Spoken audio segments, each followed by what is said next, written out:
প্রিয় দর্শক, আসসালামু আলাইকুম। কেমন আছেন? আশা করি সবাই ভালো আছেন। চলে আসলাম সকাল সকাল আমাদের জমিতে। এই যে দেখেন, আমাদের জমিতে পেঁয়াজের বয়স প্রায় 28-30 দিন হচ্ছে। পেঁয়াজের গ্রোথগুলো অনেক ভালো, অনেক মোটা। দেখেন, এখন পেঁয়াজে স্প্রে করতে হবে প্রথমত অবস্থায় মেনকোজেব এবং গুড়া পোকা মারা অথবা চাপ পোকা মারার জন্য ইমিটাফ, মেনকোজেব,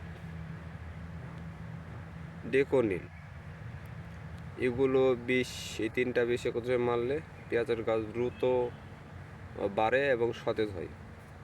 আর পরবর্তীতে আপনি ব্যবহার করতে পারবেন অ্যাজোনিল 72 আর 20 গ্রাম পরিমাপ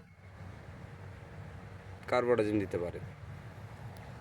এছাড়া যখন পেঁয়াজের বয়স মোটামুটি 45 দিন হবে, তখন নোনা প্রথমবার স্প্রে করবেন। 60 দিন বয়সে দ্বিতীয় নোনা স্প্রে করবেন, তাহলে আর বিষ অতটা মারা লাগে না।